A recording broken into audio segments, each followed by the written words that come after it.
Chapitre 1. Et Dieu choisit l'ambiguïté. Pour le croyant musulman, le Coran est parole de Dieu. Sur cette affirmation pourtant d'apparence simple, s'est greffée une multitude de débats philosophiques et juridiques. Nous nous contenterons d'en évoquer les trois plus importants. La nature linguistique de la révélation, le caractère ontologique du Coran et les conditions historiques de compilation du Coran. La nature linguistique de la révélation a été largement débattue par les penseurs musulmans. Ainsi, El-Suyuti, 1445-1505, rend-il compte des différentes thèses relatives à ce sujet. La première prétend que l'archange Gabriel a révélé au prophète Mohammed, paix et bénédiction de Dieu sur lui, les signifiants du Coran et ses signifiés. La seconde affirme que Gabriel n'a révélé au prophète, paix et bénédiction de Dieu sur lui, que des significations, et que c'est ce dernier qui les a habillés des signifiants de la langue arabe. Selon la première thèse, le Coran serait parole de Dieu autant sur le plan de l'expression que sur celui du contenu. Selon la deuxième thèse, le Coran ne serait parole de Dieu que sur le plan du contenu, l'expression étant l'œuvre de Mohammed, paix et bénédiction de Dieu sur lui, donc œuvre humaine. Mais à la lecture des ouvrages écrits sur le Coran tant anciens que modernes, l'on se rend compte rapidement que le nombre de ceux traitant de la nature linguistique du Coran est infime en comparaison de celui incalculable des traités portant sur le caractère ontologique de la révélation. Le Coran est soit créé, makhlouq, et donc accidentel, soit incréé, qadim, antérieur à la création. Ces deux éventualités ne sont pas sans incidence sur la conception du sujet divin. Si le Coran était créé, il ne partagerait pas avec Dieu l'attribut de l'unité. S'il était considéré comme incréé, il faudrait user de plusieurs acrobaties rhétoriques pour distinguer la parole divine du sujet divin. Si l'intérêt pour la nature linguistique ou ontologique du Coran est au cœur de débats philosophiques ou métaphysiques, examiner la compilation du Coran est un débat purement historique. De nombreux textes y ont néanmoins été consacrés, dont El-Masahif, les Vulgates, est certainement le plus pertinent. On y découvre que le texte consacré du Coran, tel qu'on le connaît aujourd'hui, n'a pas toujours été l'unique version en circulation. Son unicité actuelle résulte d'une action délibérée de Uthman, troisième des califes Rashidoun, bien guidé, qui a fait compiler une version autorisée du Coran, puis a ordonné que soient détruites toutes les autres versions. Ce fait historique confirme donc une logique élémentaire qui veut que le passage de l'oral à l'écrit, après des décennies, n'ait pu se faire sans équivoque. Il est indubitable que les débats suscités ont une grande importance, au point que chacun d'entre eux pourrait faire l'objet de réflexions pertinentes et porteuses de sens. Pour autant, bien que gardant ces débats comme toile de fond de notre réflexion sur le Coran, nous essaierons de les éluder à bon escient dans ce livre. Le grand nombre d'ouvrages qui leur a été consacré aurait pu nous dispenser de traiter le problème, et notre désir était d'avoir pour point de départ la réalité communément admise par la masse des musulmans, à savoir que le Coran et la parole de Dieu sont deux vocables équivalents. Le Coran, dans ses signifiants et signifiés, est l'œuvre de Dieu. Il n'a qu'une version unique, celle de la Vulgate de Uthman. Ni le prophète, ni ses compagnons ne sont intervenus dans son élaboration. Cependant, l'acceptation de ce postulat n'entrave en rien notre affirmation que le Coran, aussi transcendantal soit-il, est préféré à maintes reprises l'alternative de l'équivoque à celle de la clarté. Le verset 7 de la sourate 3 en constitue l'exemple le plus édifiant. C'est lui qui a fait descendre sur toi le livre. Parmi les versets qui le composent, les uns sont fermement établis, muhkamat. Ils sont la mère du livre. Les autres, prêts à équivoque, mutashabihat. Ceux qui ont du penchant à l'erreur dans leur cœur s'attacheront aux versets à équivoque par amour du schisme et par le désir de les interpréter. Mais nul n'en connaît l'interprétation sauf Dieu, et les hommes enracinés dans la science diront « Nous croyons au livre, tout ce qu'il renferme vient de notre Seigneur. » Les hommes sensés réfléchissent. Le verset même qui proclame l'ambiguïté de certains versets recèle une ambiguïté majeure. La phrase « Nul n'en connaît l'interprétation » est en arabe structurée de telle manière qu'il est impossible de déterminer par la seule grammaire si l'interprétation est réservée à Dieu seul ou s'il la partage avec les hommes de science. Il était pourtant possible d'agencer la phrase autrement, preuve que cette ambiguïté, au second degré puisqu'elle concerne l'interprétation de versets ambigus, est le fruit d'une volonté délibérée, ce que confirment de nombreux exégètes tels qu'Al-Razi ou El-Tabari. Il existe deux méthodes d'analyse d'un énoncé linguistique.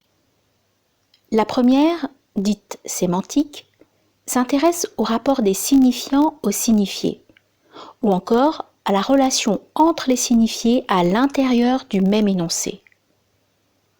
La deuxième, dite pragmatique, s'intéresse au sens de l'énoncé dans sa relation au locuteur, au récepteur, au contexte historique et d'une façon générale à la situation de l'énoncé. L'ambiguïté du Coran est autant sémantique que pragmatique, et elle est le fruit autant du choix de l'émetteur que de caractères inhérents au langage. Sous-titre : Quand Dieu choisit l'ambiguïté sémantique. Les exemples d'ambiguïté sémantique que nous allons citer ne prétendent nullement à une quelconque exhaustivité. Le nombre de versets se prêtant à plus d'un sens étant relativement important. Il n'y aurait aucun intérêt à accumuler les exemples hétérogènes. L'analyse de quelques situations types permettra amplement d'illustrer cette pluralité sémantique et de repérer les ressorts linguistiques les plus courants de l'ambiguïté. Il faut d'ores et déjà distinguer deux formes d'ambiguïté sémantique.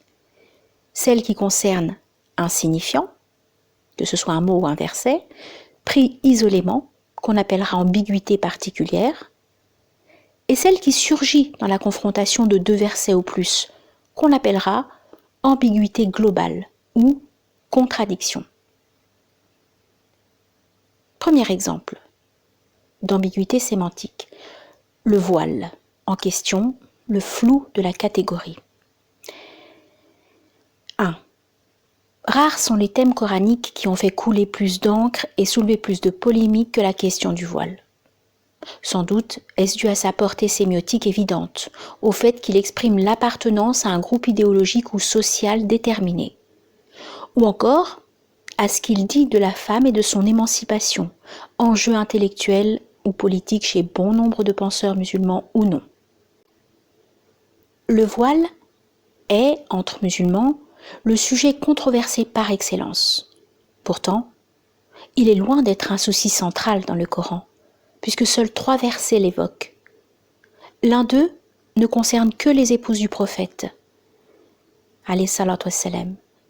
Si vous avez quelque demande à faire à ces femmes, faites-la derrière un voile. Sourate 33, verset 53. Le second verset s'adresse aux épouses du prophète, paix et bénédiction de Dieu sur lui. Et élargit l'ordre pour y intégrer les croyantes. Ô prophète, prescris à tes épouses, à tes filles et aux femmes des croyants de ramener sur elles leur jilbab, tunique. C'est pour elles le meilleur moyen de se faire reconnaître et de ne pas être offensé. Sourate 33, verset 59. Ce verset ne prescrit pas une manière précise de se vêtir. Et s'il ordonne de se couvrir de leur jilbab, c'est pour se prémunir des agressions courantes de la part des mécréants à l'égard des femmes qui sortaient, seules, semble-t-il, le soir. C'est en tout cas la suite d'un tel incident que, selon Al-Tabari, ce verset fut révélé. D'autres exégètes précisent que ce verset ne s'adresse qu'aux femmes de condition libre afin qu'elles se distinguent par leurs vêtements des femmes esclaves. Les historiens rapportent que Omar ibn al-Khattab, compagnon du prophète, paix et bénédiction de Dieu sur lui, et par la suite deuxième calife, fouettait tout esclave qui osait porter le jilbab exclusivement réservé aux femmes de condition libre. Une autre information attribuée à Abu Huraira dit qu'après la victoire remportée contre les Juifs de Khaybar, le prophète Mohammed, paix et bénédiction de Dieu sur lui, a résidé entre Khaybar et Médine 3 jours, afin de fêter et consommer son mariage avec Safiya bint Huway. Abu Huraira aurait invité les musulmans pour assister à la fête. Ces derniers s'étant demandé s'il fallait considérer Safiya comme une épouse du prophète et donc comme l'une des mères des croyantes ou si elle était juste une esclave parmi les captifs de guerre. Milk Yamin. Certains ont répondu « Si elle porte un hijab, elle est mère des croyants et si elle n'en porte pas, elle n'est que Milk Yamin. » Selon tous ces akhbar, se couvrir d'un jilbab aurait une fonction sémiotique distinctive. Et El Zamakhshari d'expliciter que cette situation était due au fait que les hommes harcelaient les femmes esclaves qui sortaient la nuit. Ce harcèlement apparemment admis par la société ne devait par contre pas toucher les femmes libres. Ainsi, pour éviter toute confusion et éviter le harcèlement par mégarde des femmes libres, en les prenant pour des esclaves, le Coran aurait ordonné aux musulmanes de condition libre de se vêtir autrement que les esclaves. Dès lors, si l'on se base sur ce seul verset, le port du voile est étroitement dépendant des conditions historiques et sociales. C'est pourquoi on considère que c'est un autre verset qui prescrit effectivement le port du voile pour toute musulmane. Celui-ci commande aux femmes qui croient de baisser leurs yeux et d'être chastes, de ne découvrir de leurs ornements que ce qui est en évidence, de couvrir leurs seins de voile, de ne faire voir leurs ornements qu'à leur mari. Sourate 24, verset 31. Les nombreux vocables de sens indéterminés que contient ce verset ouvrent à de multiples interprétations. L'ambiguïté des termes employés ici ressortit à ce que les linguistes appellent flou de la catégorie. En effet, tout vocable dénote plusieurs éléments appartenant à un ensemble déterminé. Si l'on utilise le vocable chien, le récepteur percevra toutes sortes de créatures susceptibles d'appartenir à la catégorie du chien, donc susceptibles d'être nommées chiens. Cependant, les catégories sémantiques ne sont pas aussi délimitées que l'exemple précis le fait croire, que l'exemple précité le fait croire. À plusieurs reprises, le récepteur peut hésiter quant à l'appartenance de certains éléments à un ensemble sémantique quelconque. Le pingouin, par exemple, appartient-il ou non à la catégorie des oiseaux, bien qu'il ne vole pas ? Le prêtre catholique appartient-il à la catégorie des célibataires ? Et l'hésitation risque d'arriver à son comble dès qu'il s'agit d'éléments sémantiques considérés comme subjectifs ou normatifs. Les gens s'entendent rarement sur les référents du beau ou du bon. Ils ne sont pas plus en accord que les référents des éléments basés sur le continuum. À partir de quelle taille, par exemple, peut-on parler d'une personne grande ou petite, voire très grande ou très petite ? À partir de quelle teinte de turquoise passe-t-on du vert au bleu ? C'est cette difficulté de préciser l'appartenance d'un élément à une catégorie sémantique qui est appelée flou de la catégorie. Dans notre verset, 2 termes sont concernés par ce flou. ornement, zina, et en évidence, madahara. Certains exégètes limitent l'ornement aux accessoires que la femme utilise pour mettre sa beauté en valeur, tels que les bijoux, le maquillage ou les vêtements. D'autres exégètes, par contre, élargissent le sens de l'ornement pour qu'il inclue les attributs physiques de la femme. On pourrait alors traduire zina par atour. Même cette définition ne précise pas clairement ce qui est ou n'est pas zina, et s'il est permis ou non de laisser en évidence pieds, mains, cheveux, yeux, etc. Suivant les lieux et les époques, ce qu'il convient à une femme de cacher varie considérablement. Que l'on songe qu'en France, il y a à peine un siècle, une femme qui laissait entrevoir une cheville était considérée comme particulièrement entreprenante. Ce flou qui ressortit au caractère subjectif et normatif des termes employés est encore plus vrai pour ce qui est de l'expression « en évidence », puisque le verset prescrit de couvrir certains ornements et d'en laisser d'autres découverts, ceux qui justement sont en évidence. Cela signifie que « en évidence » n'est pas synonyme, comme on aurait pu le penser, de « visible ». Sinon le verset prescrit de couvrir ce qui est à couvrir et de laisser découvert ce qui est à laisser visible et ne nous apprendrait rien du tout. Ce flou contraste nettement avec la suite du verset qui détaille méthodiquement les catégories précises des personnes à qui il est permis de montrer leurs ornements. Déjà Al-Tabari, au IIe siècle de l'Hégire, insistait sur cette pluralité de références dans notre verset. On comprend alors aisément que les interprétations des ornements évidents, et donc des ornements à découvrir, aient été si différentes selon les exégètes. Le visage, les pieds, les mains, les cheveux, les bijoux et autres ont été tour à tour considérés comme ornements découvrables pour certains et nécessairement couverts pour d'autres. Cette pluralité est toujours manifeste et l'on peut croiser aujourd'hui même des musulmanes portant le niqab, voile qui cache entièrement le visage, comme l'on peut en rencontrer d'autres se couvrant tout le corps, visage compris. De même, on pourra rencontrer des croyantes se couvrant tout le corps excepté le visage, et finalement d'autres découvrant cheveux, bras et jambes. Toutes se référant à un même et unique verset dont l'émetteur a construit l'ambiguïté par un double procédé. Utiliser des catégories floues telles que l'évident, d'une part, et ne point nommer les parties du corps, à part les seins, qu'il est demandé de voiler d'autre part. Et bien que les fuqaha, juristes de l'islam, arguent de l'ijma' pour légitimer le port du voile, il est clair que le Coran a adopté l'équivoque pour ce sujet.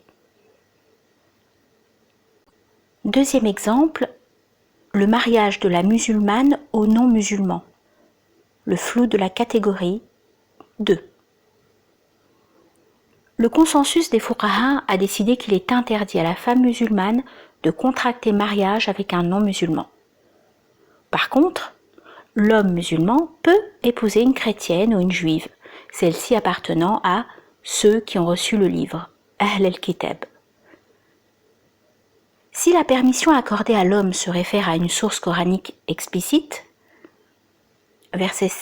sourate 5, verset 5, la restriction concernant la femme se réfère quant à elle à un verset ambigu. C'est le verset 10 de la sourate 60 qui dit « Ô croyants, lorsque les croyantes qui ont émigré viennent à vous, éprouvez-les. Dieu connaît parfaitement leur foi. Si vous les considérez comme croyantes, ne les rendez pas à leur mari infidèle. Elles ne sont plus licites pour eux. Ils ne sont plus licites pour elles. » Le mot infidèle, kufar, littéralement négateur ou dissimulateur, est une catégorie floue. Les interprètes du Coran s'étant maintes fois demandé si les chrétiens et les juifs appartenaient à cette catégorie. Certains ont affirmé qu'il n'y a pas d'infidélité plus manifeste que de prétendre que Jésus est fils de Dieu, et que donc les chrétiens en font partie. comme les Juifs sont accusés d'avoir pareillement divinisé Uzaïr, Esdras, eux aussi sont coupables de shirk, polythéisme, et donc inclus dans les kuffars. D'autres considèrent que la notion de kuffar n'est liée qu'à la révélation coranique et que par suite, les Juifs et les chrétiens d'avant la révélation coranique ne sont pas concernés par cette accusation. En pratique, cependant, cette opinion a les mêmes conséquences que la précédente. Enfin, la majorité des commentateurs estiment que ni les Juifs ni les chrétiens, étant d'authentiques monothéistes, ne pouvaient être appelés kuffar. Ce qui est étonnant, c'est que cette interprétation majoritaire n'est pas celle qui est retenue dans la lecture de notre verset sur le mariage. Il était impensable de permettre à la femme musulmane de se marier à un non-musulman dans une société encore marquée par le tribalisme et le patriarcat, pour laquelle la femme n'était pas sujet humain, mais objet dépendant, donc sans aucun droit à la décision. Et si aujourd'hui même la plupart des législations des pays musulmans interdisent à la femme de contracter mariage sans la présence d'un tuteur, on peut supposer que dans la société pré-islamique, permettre à la musulmane de se marier à un non-musulman, fût-il de ceux qui ont reçu le livre, équivaudrait à pourvoir l'autre d'un bien et à s'en démunir. L'interdiction n'est donc pas nécessairement prônée par le verset ambigu. Elle n'est que le fruit d'une lecture possible devenue admise par la force de la tradition sociale. Troisième exemple. Qu'est-ce que le nushuz, le flou de la catégorie 3?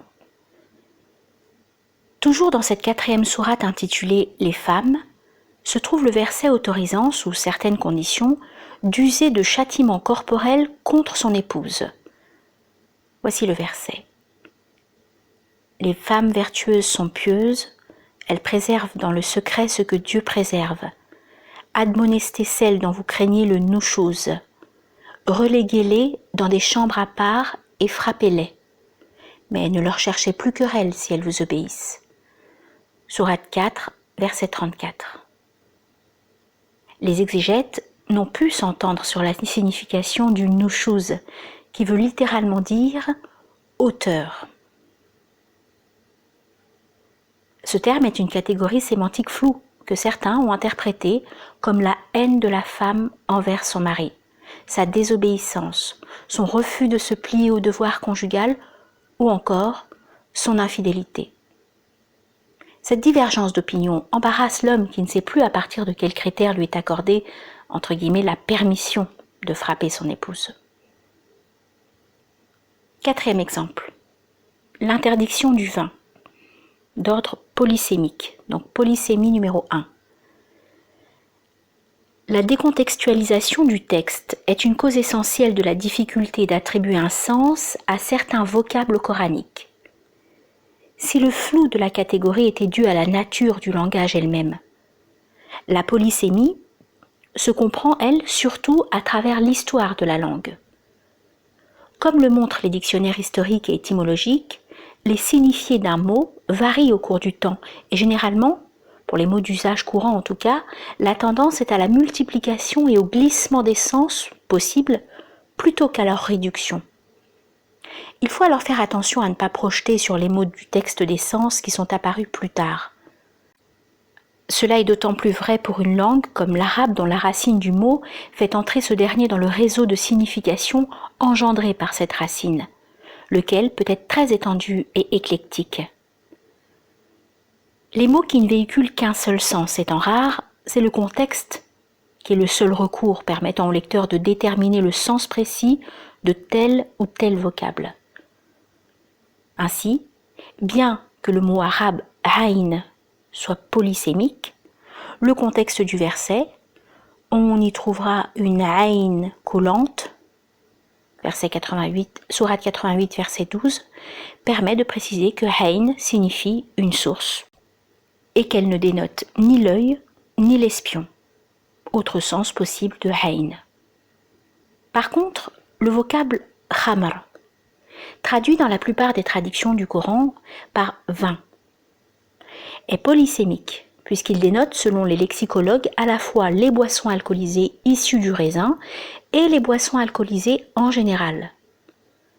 D'autre part, le verset qui proscrit la consommation de khamr ne permet pas de trancher dans un sens ou dans l'autre.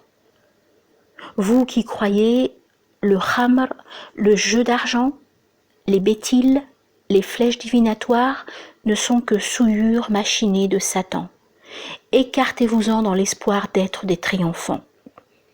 Sourate 5, verset 90. La polysémie du vocable khamr a été au cœur d'un débat entre plusieurs interprètes. Abu Hanifa, Abu Hayyan et même El-Jahid optent pour la définition restreinte et permettent par conséquent la consommation du nabid, littéralement tonique, qui n'est pas à base de raisin. Al-Ghazali et la majorité des fuqaha maintiennent qu'ici khamr est à comprendre au sens large de boisson enivrante. De nombreux califes musulmans se basant sur la première opinion n'hésitaient pas à boire du nabid.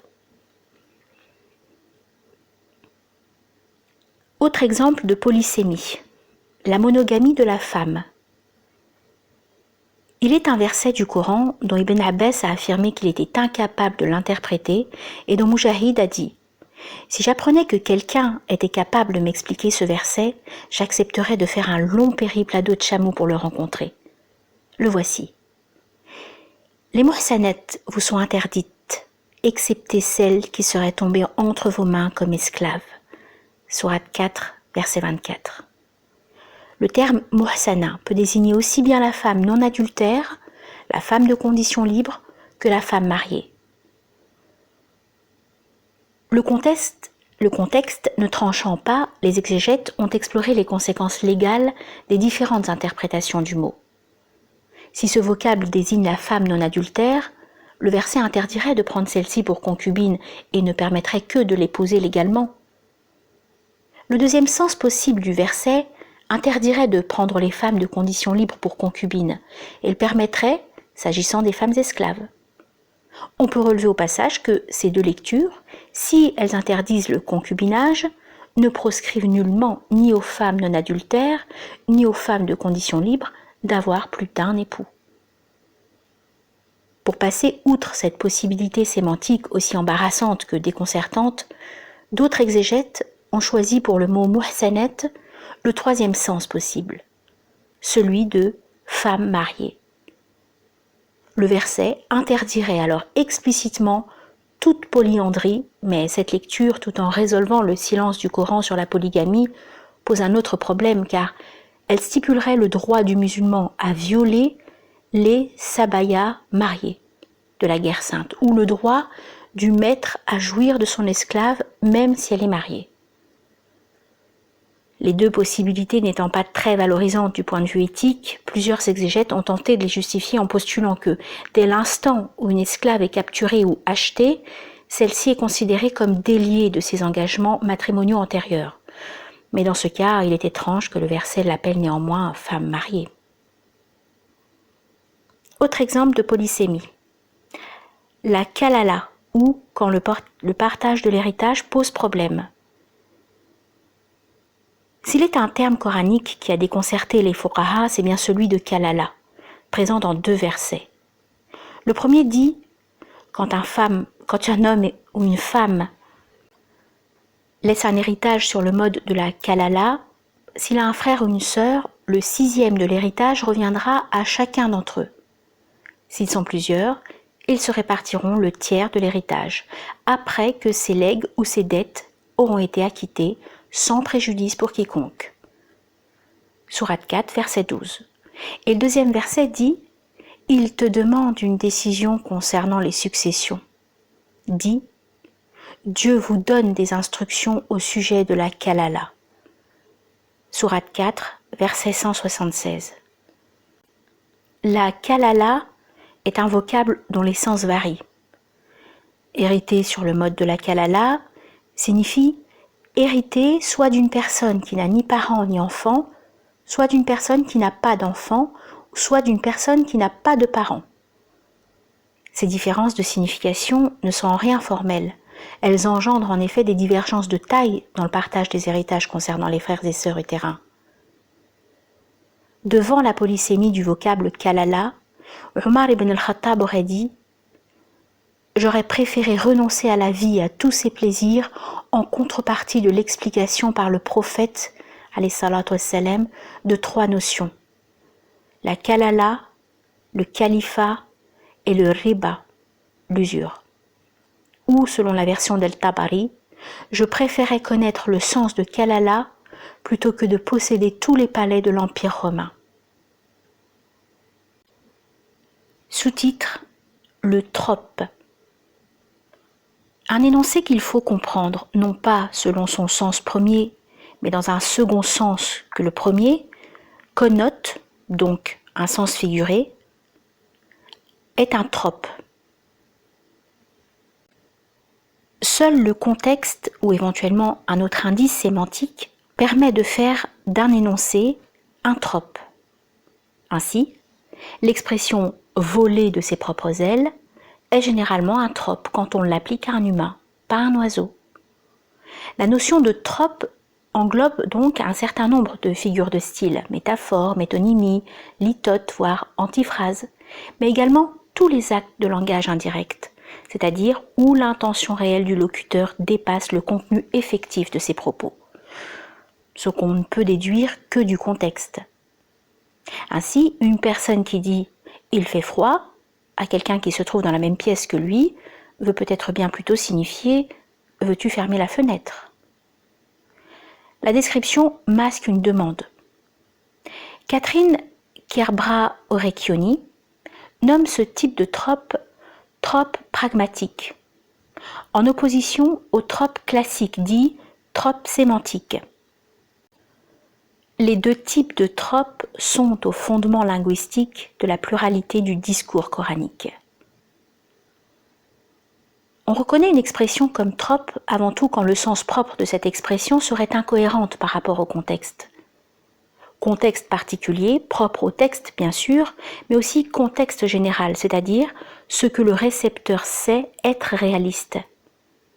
Le verset « Gardez-vous de suivre les pas de Satan » Sourate 2, verset 168, ne peut qu'exprimer au sens figuré l'interdiction de se laisser tenter par la désobéissance, puisque, à proprement parler, nul n'a jamais vu les traces de pas de Satan.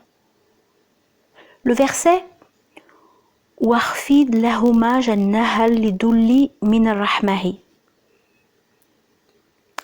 Sourate 17, verset 24, qui pourrait être traduit littéralement par « Abaisse vers eux l'aile de ton humilité » a un sens figuré tellement évident qu'il a été traduit par « Sois humble envers eux, les parents, et plein de tendresse ». Mais quand le sens propre d'un énoncé est cohérent avec le contexte général, son rapport au contexte particulier peut conduire à préférer une lecture tropique. Le décalage du sens propre par rapport au contexte ne prend pas nécessairement la forme de la contradiction, mais peut résulter d'une incohérence plus subtile, contrevenant à des lois moins évidentes du discours, telles que l'exhaustivité, la litote, l'intérêt et l'informativité. Cette dernière stipule qu'on ne donne pas à quelqu'un une information dont il a déjà connaissance. La transgression de cette règle engendre un sens figuré. Quand la femme de Imran déclare « Dieu, j'ai donné naissance à une femelle » Sourate 3, verset 36, selon Al-Razi, elle parle non point pour informer Dieu qui n'a nullement besoin de son information, mais pour lui demander pardon. S'étant engagée à consacrer son enfant au service de Dieu et pensant avoir failli à son engagement du fait qu'une femme ne pouvait assumer la tâche promise. Tout comme le contexte général est susceptible de varier selon le temps, le lieu et ce que sont supposés savoir l'auteur et le lecteur, le contexte particulier dépend des règles stylistiques et narratives propres à chaque type d'écriture. Si les versets ci-dessus ne peuvent donc qu'être interprétés au sens figuré, le lecteur du Coran peut se trouver parfois face à des énoncés ambigus, et sur leur désignation, d'un sens propre au figuré, il ne peut se prononcer. On se contentera de 2 exemples pertinents, les attributs de Dieu et les miracles. Les versets décrivant Dieu ont été au centre d'une polémique entre plusieurs doctrines, madhahib. Les penseurs de chaque madhab ont surtout débattu des anthropomorphismes lui attribuant des mains et une face, ou le décrivant siégeant sur une chaise ou un trône, que véhiculent certains versets, comme celui-ci. « Ô Iblis, lui cria Dieu, lui cria Dieu, qu'est-ce qui t'empêche de te prosterner devant l'être que nous avons formé de nos mains ?» Sourate 38, verset 75. Ou encore, quel que soit le côté vers lequel vous vous tournez, la face de Dieu est là. Sourate 2, verset 115. Certains exégètes dits mujassima, corporéistes, ont insisté sur le sens propre de ces versets et donc sur le caractère matériel des attributs divins. D'autres ont nié avec véhémence cette lecture pour insister sur le sens figuré de ces versets et sur le caractère symbolique des attributs de Dieu. Il est évident que la cause essentielle de cette pluralité de sens, engendrant une polémique entre différentes écoles, est que chacun est également ignorant de la forme de Dieu. Le contexte métaphysique qui permettrait de trancher quant au caractère tropique de ces expressions est absent. Malik ibn Anas, 715-796, a d'ailleurs appelé à éluder la question. Il a dit « L'établissement, al-istiwa, est connu. La manière est ignorée. Y croire est un devoir, et se poser des questions à ce sujet est une hérésie. Bid'a. L'heure approche et la lune s'est fendue. Sourate 54, verset 1. Cette dernière image a été interprétée dans la majorité des exégèses au sens propre. Le verset référerait à un khabar rapportant que le prophète Mohammed, paix et bénédiction de Dieu sur lui, aurait fendu la lune pour démontrer aux Mécois son aptitude à opérer des miracles. Cependant, d'autres exégètes ont classé le dit verset dans la catégorie des tropes. La fêlure de la lune n'est dans ce contexte qu'une image signifiant l'apparition d'une preuve irréfutable de la prophétie de Mohammed, paix et bénédiction de Dieu sur lui, sans que cette preuve soit matérielle. Signification multiple des tropes. Lorsque le conflit entre sens propre et sens figuré est élucidé ou éludé, la pluralité des significations d'un trope peut persister. En effet, une fois admis qu'un énoncé contient un trope, ce n'est pas un sens, mais une infinité de sens possibles qui s'offrent au lecteur. La convergence des exégètes prônant la purification, tenzih, de Dieu et des attributs matériels se mue en divergence dès qu'il s'agit de délimiter le sens précis du trône de Dieu. Est-ce son savoir ou son pouvoir que l'on le désigne ainsi ? De même, la main de Dieu dans le verset « La main de Dieu est sur leurs mains » sourate 4, 48, verset 10, désigne-t-elle la force ou les bienfaits divins ? L'un des versets dont le sens des tropes a été le plus controversé est le verset dit des lumières. Dieu est la lumière des cieux et de la terre, semblance de sa lumière, une niche où brûle une lampe. La lampe dans un cristal. Le cristal, on dirait une étoile de perles. Elle tire son aliment d'un arbre de bénédiction, un olivier qui ne soit ni de l'Est ni de l'Ouest, dont l'huile éclaire presque sans que la touche le feu. Lumière sur lumière, Dieu guide à sa lumière qui il veut, et il use à l'intention des hommes de semblance, car Dieu est connaissant de toutes choses. Sourate 24, verset 35. Rares sont les éléments de ce verset qui ont échappé à une explication rhétorique. La niche désignerait le cœur du prophète Mohammed, paix et bénédiction de Dieu sur lui, ou Abraham, ou encore l'âme, ou la parole du croyant, voire la raison essentielle. Le cristal renverrait de même soit au cœur du prophète, paix et bénédiction de Dieu sur lui, d'Ismaïl, de Ali ibn Abi Talib ou du croyant, soit à la force de l'imaginaire. Ni de l'Est ni de l'Ouest peut signifier ni juive ni chrétienne ou ni de la Mecque ni des esprits. On peut en reconnaître l'olivier, arbre de bénédiction, aussi bien l'arbre de la prophétie que l'unité de Dieu, la révélation, la force de l'intellect ou l'inspiration des anges. L'huile qui éclaire presque sans que le feu la touche peut symboliser la lumière de Mohammed, paix et bénédiction de Dieu sur lui, qui semble éclater avant même qu'il ne parle, la communauté de Mohammed, paix et bénédiction de Dieu sur lui, prête à manifester sa connaissance avant qu'on ne lui pose des questions, ou encore les arguments du Coran convaincants avant même qu'on les lise. Lumière sur lumière peut se comprendre comme un prophète issu d'une lignée de prophètes, un imam succédant à un imam, ou le Coran comme signe venant confirmer et parachever tous les signes qui l'ont précédé. Sous-titre: Quand Dieu choisit l'ambiguïté sémantique globale, les contradictions dans le Coran.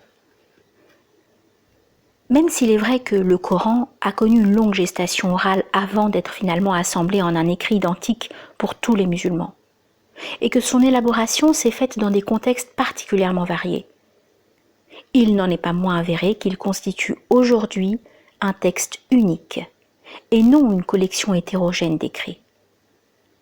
Si l'on y repère des contradictions, il faut donc tenter de les résoudre. Et en effet, les contradictions ne manquent pas. Les logiciens distinguent l'opposition de la contradiction, en ce que la première marque deux objets qui ne peuvent coexister, mais qui peuvent tous deux faire défaut. Le froid et le chaud, par exemple. Alors que la deuxième marque deux objets qui ne peuvent ni coexister ni disparaître, tels la lumière et l'obscurité. Cependant, cette distinction étant d'ordre purement technique, elle n'est pas pertinente dans une recherche tenant plus de la réflexion, d'autant plus que la contradiction et l'opposition ont un point commun très pertinent, malgré leurs divergences. Une contradiction ou une opposition suppose qu'on pense les deux termes de l'alternative comme synchroniques. Si les deux propositions « il fait beau » et « il ne fait pas beau » ne réfèrent pas au même lieu ou au même temps, la contradiction disparaît. Cette précision a permis à certains exégètes musulmans de lever la contradiction supposée entre certains versets. Ainsi, à propos du verset « Les regards des hommes ne l'atteignent pas », qui nie, sourate 6, verset 103, qui nie la possibilité de voir Dieu, et de ce verset « Ce jour-là, il y aura des visages qui brilleront d'un vif éclat et qui tourneront leur regard vers leur Seigneur » sourate 75, verset 22-23, qui admet la possibilité de voir Dieu. El-Zarkashi s'appuie sur le contexte temporel du deuxième verset « Ce jour-là » pour déduire que la possibilité de voir le Seigneur est limitée au jour de la résurrection et ne peut avoir lieu dans la vie présente.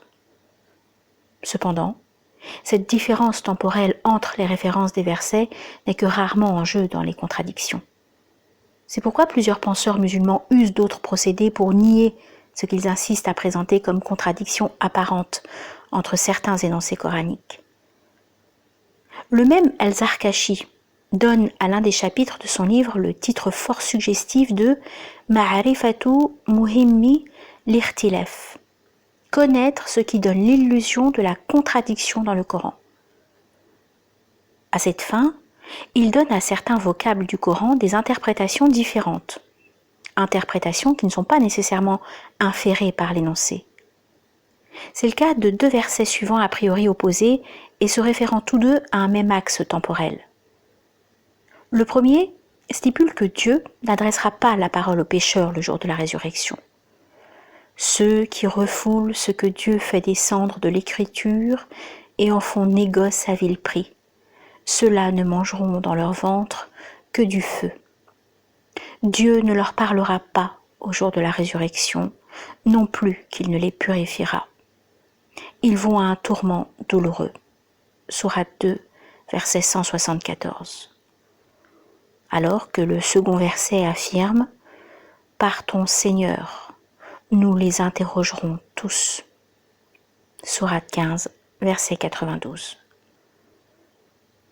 Or, l'interrogation d'une personne présuppose de lui adresser la parole.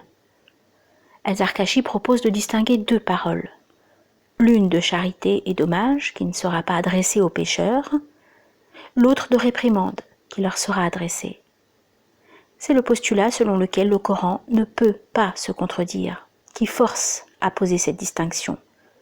Rien dans la matière même du texte ne le suggère. Pourtant, on trouve autre part une affirmation qui semble contredire explicitement le dernier verset cité et corroborer le premier selon lequel aucune parole ne leur sera adressée, même de réprimande. En ce jour, n'est questionné sur sa faute ni homme ni djinn. Sourate 55, verset 39. El-Sakaki, pour tenir ensemble et cette double parole et cette absence de questionnement, explique que, puisque le jour du jugement dernier doit durer 50 000 ans, les deux derniers versets renvoient à deux moments différents du même jour. Néanmoins, il est des contextes où la contradiction apparente ou réelle ne se limite pas à la sphère métaphysique ou théologique, mais concerne le domaine politique et social. Là, les énoncés coraniques ne sont plus descriptifs, mais prescriptifs. C'est pourquoi la préférence accordée dans la pratique à un verset ou à l'autre, tout comme la détermination du contexte et du champ d'application de chacun, deviennent un enjeu fondamental qui peut changer la face de la civilisation musulmane. Nous en donnerons 3 exemples. Les violences conjugales, le pluralisme religieux et l'attribution des parts d'héritage. Premier exemple, les femmes battues. Plusieurs lecteurs modernes du Coran sont intrigués, voire choqués par ce verset déjà cité. Admonestez celles, les épouses, dont vous craignez le nushuz. Reléguez-les dans des chambres à part et frappez-les. Mais ne leur cherchez plus querelle si elles vous obéissent. Sourate 4, verset 34. La connotation misogyne véhiculée par ce verset heurte la conception moderne des rapports hommes-femmes. Mohamed Talbi, penseur tunisien contemporain, relève la contradiction avec le verset « La répudiation est permise pour seulement 2 fois ». Alors c'est soit la reprise conformément à la bienséance ou la libération avec gentillesse. Sourate 2, verset 229. Posant que traiter les femmes avec bienveillance présuppose de ne pas avoir recours à la violence, aussi bien verbale que physique, il en déduit que l'obligation de traiter son épouse avec douceur l'emporte sur la permission exprimée par l'autre verset. Mais Saïd Qutb affirme que frapper sa femme ne s'oppose en rien à un traitement bienveillant. Tant que l'homme frappe sa femme pour l'éduquer, il ne la maltraite point. C'est même une marque d'affection. Les maîtres ne frappent-ils pas parfois leurs élèves ou leurs enfants pour les éduquer ? Écoute de poursuivre que seul le fait de frapper sa femme pour la torturer ou l'humilier peut être considéré comme un acte violent. Liberté, deuxième exemple, liberté de croyance et jihad. Aux tenants d'un islam pur et dur, qui font de la guerre contre les infidèles le 6e pilier de l'islam, s'opposent les apôtres du véritable islam pacifique et tolérant, et chacun d'accuser l'autre de ne professer qu'un simulacre d'islam. Pourtant, ces deux visions contraires ont toutes deux un fondement coranique. Point de contrainte en religion. Sourate 2, verset 256. Est un verset qui a souvent été lu sur le mode performatif. Dieu interdirait de contraindre quiconque à adopter une religion. Cette lecture performative, dont abondent les exégèses tant anciennes que modernes, cache la richesse d'un autre sens possible, celui d'une affirmation. Le Coran poserait l'impossibilité de la contrainte en religion. En effet, la croyance relève de la conviction intime, secrète, et dans une certaine mesure incommunicable, qu'aucune contrainte ou violence ne peut affecter. Même la force de la logique est incapable de faire vaciller la foi. Si l'on pouvait en démontrer la vérité ou la fausseté, la foi ne serait plus une croyance, mais une opinion. Dans le domaine du prosélytisme, seul le témoignage en ce qu'il exprime une expérience intime est envisageable. Dès lors, la valeur performative du verset s'atténue au profit de l'affirmation d'une vérité factuelle. La contrainte en religion n'est pas tant interdite que radicalement inefficace et donc inutile. Le lecteur attentif du Coran constatera que le sens performatif courant, autant que le sens affirmatif possible, trouve un écho dans plusieurs autres versets qui insistent sur la liberté du culte, comme celui-ci, dit « Le vrai ne procède que de notre Seigneur. Que croit celui qui veut et que dénie celui qui veut » Sourate 18, verset 29. Et encore, si Dieu voulait, tous les hommes de la terre croiraient. Veux-tu contraindre les hommes à devenir croyants ? Sourate 10, verset 99. Selon Al-Tabari, ces versets contredisent les versets qui ordonnent de combattre les non-musulmans. Ces derniers se répartissent en 3 catégories. Les infidèles, les musulmans apostats et ceux qui ont reçu le livre, les juifs et les chrétiens. Si combattre les premiers vise à les convertir à l'islam, si la lutte contre les seconds a pour objectif de les ramener dans le droit chemin, combattre les juifs et les chrétiens ne cherche pas nécessairement leur conversion à l'islam,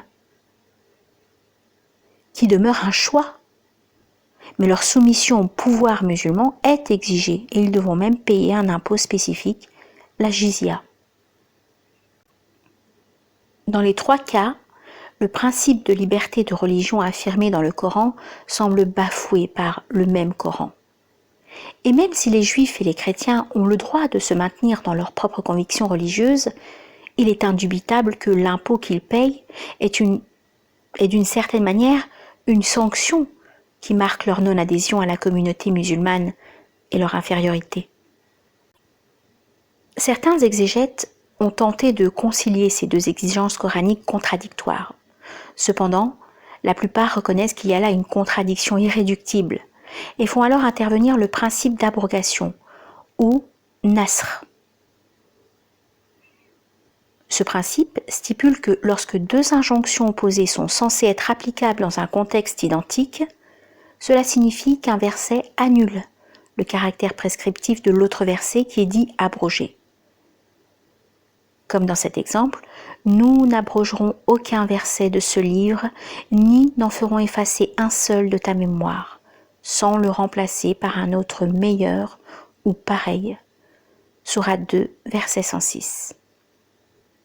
Et bien que le Coran ne donne pas lui-même les règles du nasr, la conviction commune à la plupart des exégèses est que si 2 énoncés coraniques s'opposent, le plus tardif est l'abrogeant. D'où l'importance cruciale, dans les sciences musulmanes traditionnelles, de connaître les circonstances de la révélation des versets. Cette assertion est tellement admise, voire intangible, que la contester peut avoir de lourdes conséquences. L'exemple le plus tragique est celui de Soudanais Mahmoud Mohammed Taha, 1909-1985, assassiné pour avoir osé dire que l'abrogation n'était pas nécessairement diachronique et que le verset abrogeant n'était pas obligatoirement postérieur au verset abrogé. L'abrogation est selon lui contextuelle et c'est le verset qui sied le plus au contexte qui serait abrogeant. Ainsi, les versets qui prônent la liberté de culte, bien qu'ils précèdent diachroniquement ceux qui appellent à combattre les mécréants, sont les versets abrogeants. D'où il faudrait déduire déduire que le Coran interdit le djihad offensif. L'assassinat de Taha prouve que lire le Coran n'est pas seulement un enjeu intellectuel ou interprétatif, mais qu'il s'avère être un enjeu politique. Nous y reviendrons dans la seconde partie. Dernier exemple, la famille du défunt a-t-elle seul droit à l'héritage ? C'est un verset de la sourate des femmes qui prescrit la répartition de l'héritage. Quant à vos enfants, Dieu vous ordonne d'attribuer aux garçons une part égale à celle de 2 filles. S'il n'a que des filles, même plus de 2, les 2 tiers de l'héritage leur reviendront. S'il n'y en a qu'une, la moitié lui appartiendra. Si le défunt a laissé un fils, un 6e de l'héritage reviendra à ses pères et mères. S'il n'a pas d'enfant et que ses parents héritent de lui, le tiers reviendra à sa mère. S'il a des frères, le 6e reviendra à sa mère, après que ses legs ou dettes auront été acquittés.